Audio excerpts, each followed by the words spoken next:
What's up, Cowboys Nation? Before we dive into today's major topics, let me ask you something. Do you want to see Stefon Diggs in a Cowboys jersey, or should Dallas focus on other moves? If you have an opinion on this, make sure to like this video and subscribe for all the latest Cowboys news, rumors, and analysis. All right, we've got a lot to unpack today, so let's jump right in. The Dallas Cowboys and San Francisco 49ers. Two teams that dominated headlines in recent seasons but failed to make the playoffs in 2024 are both looking to rebound in 2025. One of the biggest missing pieces for both teams, a legitimate WR2 to complement their star receivers. And now, one of the most intriguing free agent wide receivers is on the market, Stefon Diggs. Diggs, a four-time Pro Bowler, had his 2024 season cut short after tearing his ACL just 8 games into his stint with the Houston Texans.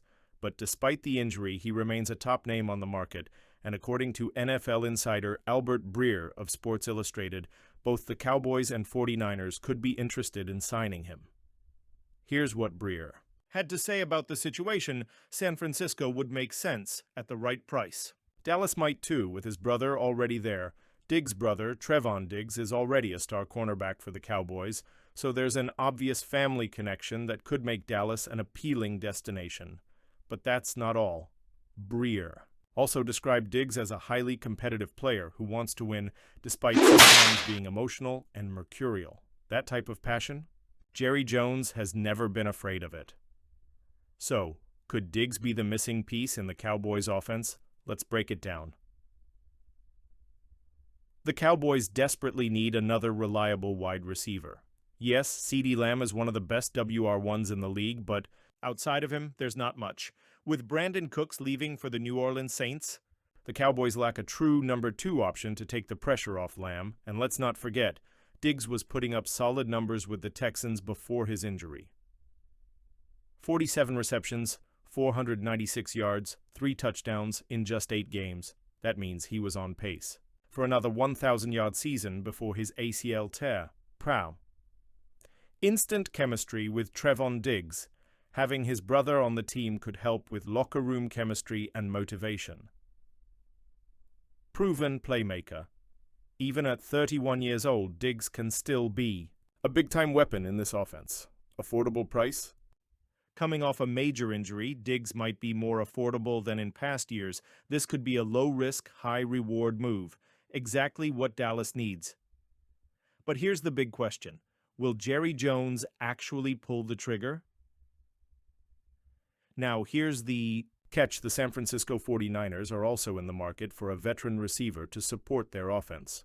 While Deebo Samuel and Brandon Ayuk are already in place, the 49ers love to stack weapons, and if Diggs is willing to take a team-friendly deal, San Francisco could swoop in and sign him. And let's be honest, the 49ers have been far more aggressive than Dallas when it comes to making big moves. So once again, we're left asking, will Jerry Jones step up, or will he let another big opportunity slip away? Now let's shift gears and talk about another pressing issue, the Cowboys' backup quarterback situation. With Dak Prescott's injury history, 14 missed games in the last 3 seasons, Dallas needs a reliable number 2 QB just in case. Enter Joe Milton III, the New England Patriots quarterback rumored to be a trade target for Dallas. The asking price? A 3rd-round pick. But does that move make sense? Not really. Milton might have potential, but here's the issue. By the time Prescott's contract expires, Milton will already be 28 years old. That means if Dallas is looking for a young QB to develop behind Dak, Milton isn't the best option. And here's another thing. Dallas already traded for Trey Lance last season.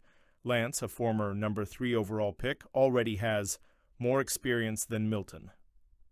Chemistry with the team. A higher ceiling as a potential starter. So instead of giving up a valuable draft pick for Milton, why not just bring back Lance and develop him further? It's a no-brainer.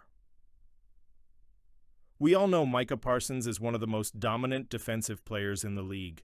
Since the moment he stepped onto the field for the Cowboys, he's been a game-changer, a force that opposing offenses fear. But here's the big question. How much is it going to cost the Cowboys to keep him? Well, according to NFL insider Albert Breer of Sports Illustrated, the price tag for Parsons keeps getting bigger and bigger. And based on recent contracts given to top-edge rushers, we could be looking at a number we've never seen before. Breer had this to say: "With Chase Young and Myles Garrett now both over $40 million per year in new money, it's pretty clear that Parsons' next contract average will start with a 4, and that 4 won't be followed by a 0. That's right. We could be looking at a deal worth more than $45 million per season. Let that sink in for a second. That would not only make Parsons the highest-paid defensive player in Cowboys history, it would make him one of the highest-paid players in the entire league. Period." Now, here's where things get interesting. According to Cowboys Wire, there are conflicting reports about how deep these contract discussions have gone.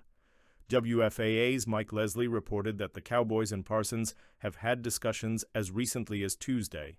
However, NFL Network's Jane Slater says nothing is close and that meaningful talks haven't even begun yet. Clarence Hill Jr. backed up Slater's report, adding even more confusion to the situation. So what's really going on here? The reality is the Cowboys know they have to pay Parsons eventually, but it looks like they're in no rush to do it. Right now, could they be waiting for next year's salary cap to increase? Are they trying to see how other big contracts around the league shake out? One thing is for sure: the longer they wait, the more expensive this deal is going to get. Is there any concern about Parsons' future in Dallas? Now let's address the elephant in the room. While Parsons is undeniably one of the best defensive players in the game, some recent reports have raised questions about his commitment to the team. According to Cowboys Wire, there have been some concerns about his absences at voluntary team workouts, his in-season podcasting and social media activity, public critiques from teammates like Malik Hooker and DeMarcus Lawrence. Now, let's be clear, Parsons has defended himself, saying that everybody leads in different ways. And let's be honest, the guy puts in the work when he's on the field, but this is something the Cowboys front office will have to factor in. If they're going to invest over $45 million per year into Parsons, they need to make sure he's fully locked in and committed to being the leader of this defense. Parsons isn't the only big contract decision coming, and here's something else to think about. Parsons isn't the only star player the Cowboys need to lock up long-term. There are other key guys that Dallas will need to pay soon, including Tyler Smith, OL, the future leader of the offensive line, Jake Ferguson, TE, emerging as a reliable weapon in the passing game, Darren Bland, CB, a rising star who led the NFL in interceptions last season.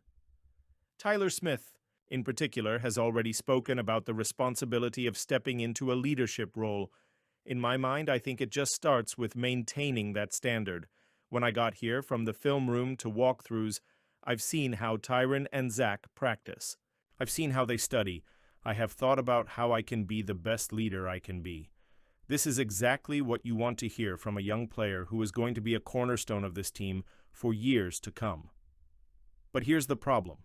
The more money the Cowboys give Parsons, the less flexibility they'll have to take care of these other players. So this isn't just about one contract. This is about how the Cowboys build their roster for the next 5 to 10 years. All right, Cowboys fans, now it's your turn to weigh in. Do you think Dallas should sign Stefon Diggs? Would he be a game changer for this offense, or should they look elsewhere? What about the backup QB situation? Should they stick with Trey Lance or take a risk on someone new? Drop your thoughts in the comments below. We want to hear what you think. And if you enjoyed this breakdown, don't forget to like the video and subscribe for all the latest Cowboys news, updates, and analysis. We're covering the Cowboys all off-season long, so stay tuned for more. As always, go Cowboys.